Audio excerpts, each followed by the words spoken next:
Hi எல்லாருக்கும் வணக்கம். நம்ம சேனல் சாய் ஹோம் விலாக இது வரைக்கும் சப்போர்ட் பண்ண எல்லா ஃப்ரெண்ட்ஸுக்கும் ரொம்ப ரொம்ப நன்றி. அண்ட் லாஸ்ட்டாக போட்டிருந்த லாங் வீடியோவுக்கு லைக் பண்ண எல்லா ஃப்ரெண்ட்ஸ்க்கும் தேங்க்யூ ஸோ மச். இந்த வீடியோ ஃபுல்லாக பார்த்துட்டு உங்களுக்கு பிடிச்சிருந்ததுன்னா கண்டிப்பாக லைக் கொடுக்க மறந்துடாதீங்க. நம்ம சேனல் இது வரைக்கும் நீங்கள் சப்ஸ்கிரைப் பண்ணாமல் பார்த்துட்ருக்கீங்கன்னா கண்டிப்பாக சப்ஸ்கிரைப் பண்ணி வச்சுக்கோங்க. இன்றைக்கி சிம்பிளான ஒரு லஞ்ச் பாக்ஸ் மெனு தான் பார்க்க போகிறோம். வீட்டில் எந்த காய்கறியும் இல்லை, வெஜிடபிள்ஸ் இல்லை, என்ன குக் பண்ணுறதுனே தெரியலனா சிம்பிளாக இந்த ஒரு குஸ்கா மாதிரி ரெடி பண்ணி கொடுத்துடலாம். குயிக்காக முடிஞ்சிடும். அண்ட் நம்ம அவசரமாக எங்கேயே போகிறோன்னா கூட லஞ்ச் பாக்ஸ்க்கு இந்த மாதிரி நம்ம பேக் பண்ணிக்கலாம். ஃபர்ஸ்ட் குக்கரில் ஆயில் அண்ட் கீ ஆட் பண்ணிக்கலாம். என்கிட்ட கீ இல்லை, அதனால் ஆயில் மட்டும் ஆட் பண்ணிக்கிறேன். அது கூட ஹோல் ஸ்பைசஸ் ஆட் பண்ணிவிட்டு ஒரு பெரிய வெங்காயமும் போட்டு வதக்கிக்கிறேன். அதுக்கப்புறம் 2 பெரிய பச்சை மிளகா நல்லா கீரி சேர்த்துக்கிறேன். இந்த அளவுக்கு நல்லா கோல்டன் ப்ரௌன் வெங்காயம் நல்லா வதங்கி வந்ததுக்கப்புறமா இஞ்சி பூண்டு சேர்த்துக்கலாம். இஞ்சி பூண்டு 3:2, பூண்டோட அளவு 3, இஞ்சியோட அளவு 2, அந்த மாதிரி ரேஷியோவில் நீங்கள் அரைச்சி எடுத்திங்கன்னா அந்த நம்ம செய்கிற டிஷ்ஷோட டேஸ்ட்டு சூப்பராக இருக்கும். பிரியாணி கூட அந்த மாதிரி ட்ரை பண்ணுங்கள். அண்ட் ஒரு கைப்பிடி அளவுக்கு புதினா கொத்தமல்லி குட்டியாக சாப் பண்ணி அதையும் இது கூட சேர்த்து நல்லா மிக்ஸ் பண்ணிக்கலாம். அண்ட் இந்த ஒரு குஸ்காவுக்கு நல்லா பழுத்த தக்காளியாக இருந்தால் கரெக்டாக இருக்கும். நான் இப்போ சேர்க்க போகிறதில்ல, ஜஸ்ட் பழமான தக்காளியாக பார்த்து எடுத்து வச்சுக்கோங்க. அண்ட் இந்த அளவுக்கு நல்லா எல்லாம் மிக்ஸ் ஆனதுக்கப்புறமா இதில் நான் இப்போ தக்காளி சேர்க்க போகிறது கிடையாது, மசாலா பவுடர் தான் ஆட் பண்ண போகிறேன்.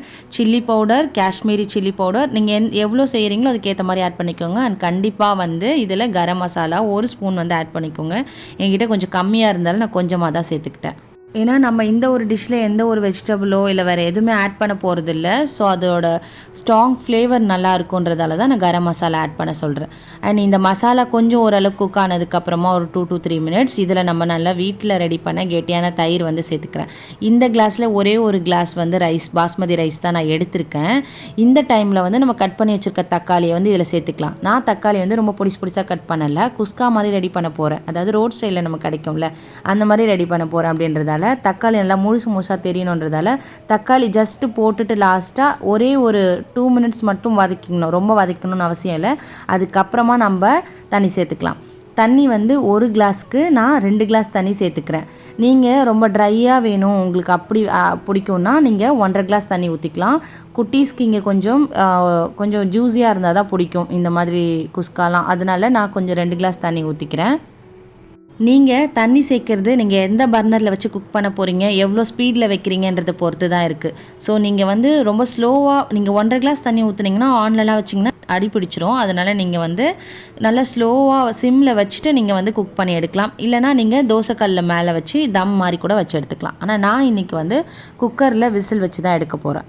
நான் 2 கிளாஸ் தண்ணி ஊற்றிருக்கேன் அப்படின்றதால நான் கொஞ்ச நேரத்துக்கு அப்புறம் தான் மூடி போட்டு விசில் போட்டேன். தண்ணி லைட்டாக வற்றினதுக்கப்புறம் தான், ஏன்னா நான் ஒரு விசில் மட்டும்தான் வச்சு எடுக்க போகிறேன். அதனால் இந்த ஒரு டிஷ் பார்த்திங்கன்னா வீட்டில் எதுவுமே இல்லைனாலும் டக்குன்னு நம்ம ரெடி பண்ணிடலாம். அண்ட் யாரெல்லாம் இந்த மாதிரி குஸ்கா ரெசிபி லஞ்ச் பாக்ஸ்க்கு கொடுத்து விடுவீங்க பசங்களுக்கு அப்படின்னு சொல்லிட்டு எனக்கு மறக்காமல் கமெண்ட் செக்ஷனில் சொல்லுங்கள். அண்ட் நீங்கள் ஏதாவது புதுசாக ரெசிபி கண்டுபிடிச்சிருக்கீங்களா லஞ்ச் பாக்ஸ்க்கு கொடுத்து விடுறதுக்கு அப்படின்னு ஏதாவது இருந்தாலும் மறக்காமல் எனக்கு ஷேர் பண்ணுங்கள், யூஸ்ஃபுல்லாக இருக்கும்.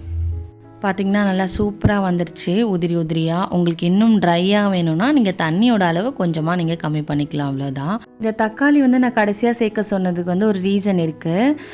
தக்காளி எப்படி நம்ம ரொம்ப வதக்காதால பச்சை வாசனை அடிக்குமோ ஒரு மாதிரி இருக்குமோ அப்படிலாம் நினைக்க வேண்டாம். சூப்பராக இருக்கும், நீங்கள் ஒரே ஒரு தடவை ட்ரை பண்ணி பாருங்கள். இது ஒரு மாதிரி இந்த ஒரு மாதிரி நெய் ஸ்மெல் மாதிரி இருக்குது, அது ஒரு ஃப்ளேவர் கொடுக்குது பிரியாணிக்கு. அண்ட் இந்த மாதிரி குஸ்காக்கெலாம் நீங்கள் ட்ரை பண்ணி பாருங்கள். அண்ட் கொஞ்சம் கூட அடி பிடிக்காமல் நான் சிம்மிலே வச்சு ஒரே ஒரு விசில் வச்சு எடுத்துக்கிட்டேன். அப்படியே குட்டீஸுங்களுக்கு லஞ்ச் பாக்ஸ் அப்படியே பேக் பண்ணிட்டேன்.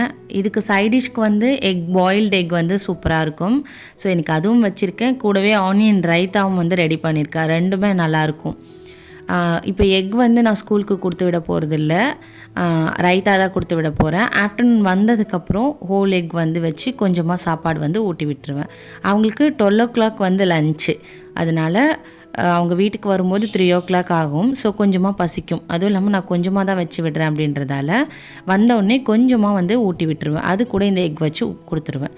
ஏன்னா என்னோடய பொண்ணுக்கு எக்கு சுத்தமாக பிடிக்காது. அதனால் அவங்களுக்கு ஸ்கூலுக்கு நான் வச்சு விட மாட்டேன். மோஸ்ட்லி வைக்காமல் தான் ட்ரை பண்ணுவேன். இல்லைனா பையனுக்கு மட்டும் எக் வச்சுட்டு பொண்ணுக்கு மட்டும் ரைத்தா வைப்பேன். பட் இன்றைக்கி 2 பேருக்குமே ரைத்தா தான் வச்சுட்டேன். இன்னும் ஏப்ரல் மந்த் கூட வரலை, மார்ச் மந்த் ஸ்டார்டிங்லேருந்தே வெயில் செமையாக இருக்குது. அடிக்கிற வெயிலுக்கு ஒரு நாள் விட்டு ஒரு நாளாவது ஏதாவது ஒரு ஹெல்தி ட்ரிங்க் எடுத்துக்கிட்டால் தான் கொஞ்சம் நம்ம ஹெல்த்தை மெயின்டைன் பண்ணிக்க முடியும். இன்றைக்கி நான் வந்து நெல்லிக்காய் மோர் போட்டு ஒரு ட்ரிங்க் தான் ரெடி பண்ணுறேன். அதுக்கு ஒரு பெரிய சைஸ் நெல்லிக்காய் வந்து கட் பண்ணி போட்டுக்கிறேன். அதுக்கப்புறம் அது கூட வீட்டிலே ரெடி பண்ண ஃப்ரெஷ்ஷான கெட்டியான தயிர் வந்து ஒரு ஸ்பூன் ஆட் பண்ணிக்கினா போதும். அது கூட கொஞ்சமாக வந்து இஞ்சி அண்ட் வந்து கருவேப்பிலை, புதினா, கொத்தமல்லி இது 3மே இருந்துச்சுன்னா நீங்கள் ஆட் பண்ணிக்கலாம். இல்லை இது 3த்தில் ஏதாவது ஒன்று இருந்தால் கூட நீங்கள் நல்லா வாஷ் பண்ணிவிட்டு ஆட் பண்ணிக்கலாம். அண்ட் இது கூடவே கொஞ்சமாக உப்பு சேர்த்துட்டு அதுக்கப்புறமா வந்து இதை நல்லா வந்து அரைச்சி எடுத்துகிட்டு வந்துடலாம் ஃபஸ்ட்டு. உங்களுக்கு எதாவது பர்டிகுலராக ஏதாச்சும் ப்ராப்ளம் இருந்துச்சுன்னா ஹெல்த் வைஸ் வந்து நீங்கள் உங்கள் டாக்டர்கிட்ட கன்சல்ட் பண்ணிவிட்டு நீங்கள் வந்து இந்த ட்ரிங்க் எடுத்துக்கலாம். பட் மற்றபடி உங்களுக்கு எந்த பிரச்சனையும் இல்லைன்னா கண்டிப்பாக நீங்கள் இந்த ட்ரிங்க்கு வீக்லி ட்வைஸ் த்ரைஸ் கூட நீங்கள் எடுத்துக்கலாம். நெல்லிக்காயில் விட்டமின் சி ரொம்ப நிறைய இருக்குது. அண்ட் கருவேப்பிலெல்லாம் வந்து பார்த்திங்கன்னா நல்ல அயன் இருக்குது.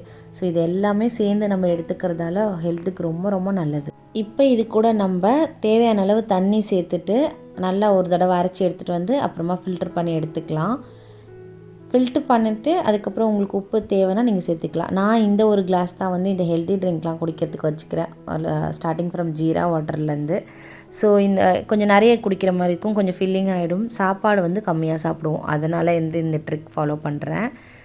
ஸோ இந்த ட்ரிங்க் நீங்கள் இதுக்கு முன்னாடி குடிச்சிருக்கீங்களா? கண்டிப்பாக வந்து இது வரைக்கும் குடிக்கலனா ட்ரை பண்ணுங்கள். ட்ரை பண்ணிவிட்டு உங்களுக்கு பிடிச்சிருக்கான்னு சொல்லி கமெண்ட் செக்ஷனில் சொல்லுங்கள். அண்ட் தூள் உப்பு வந்து ஒரு 1 இயராகவே வந்து வீட்டில் தான் வந்து அரைச்சி யூஸ் பண்ணுறேன், கடையில் வாங்கிறது கிடையாது. கல்லுப்பு பாக்கெட் வந்து அதான் ஒரு ஷார்ட்ஸில் கூட நான் சொல்லியிருப்பேன், ஹஸ்பண்ட் வந்து ஒரு மூட்டையே வாங்கிட்டு வந்து வச்சுட்டாங்கன்னு.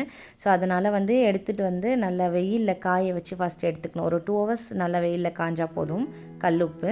அதை எடுத்துகிட்டு வந்து நல்லா மிக்ஸி ஜாரில் போட்டு, இந்த சின்ன ஜார் வந்து நல்லா சூப்பராக அரைக்குதுன்றதால நான் இதை எடுத்துக்கிட்டேன்.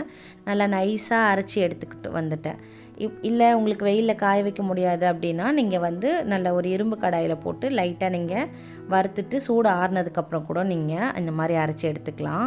ரொம்பவே நல்லது. நீங்கள் தூளுப்பாக வாங்குறத விட இந்த ஒரு ப்ராசஸ் வந்து நீங்கள் பண்ணி நீங்கள் தூளுப்பு வச்சுக்கிட்டிங்கன்னா ரொம்ப ரொம்ப நல்லது. ஏன்னா நம்ம எல்லா டிஷ்க்குமே கல் உப்பு ஆட் பண்ண முடியாது.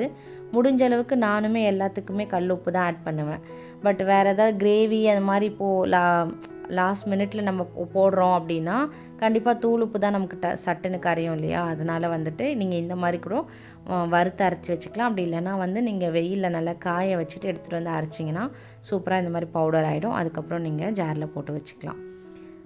நம்ம வீடியோ சாய் ஹோம் விலாக பார்க்குறவங்க எங்கேருந்து பார்க்குறீங்க? எனக்கு ரொம்ப ஆசையாக இருக்குது, ரொம்ப ஈகராக வந்து தெரிஞ்சுக்கணுன்னு ஆசைப்படுறேன். எந்த ஊர்லேருந்து நம்ம வீடியோ வந்து பார்க்குறீங்க அப்படின்றத மறக்காமல் கமெண்ட் செக்ஷனில் சொல்லுங்கள். அண்ட் இந்த ஒரு வீடியோ உங்களுக்கு பிடிச்சிருந்துச்சுன்னா கண்டிப்பாக வந்து லைக் பண்ண மறந்துடாதீங்க.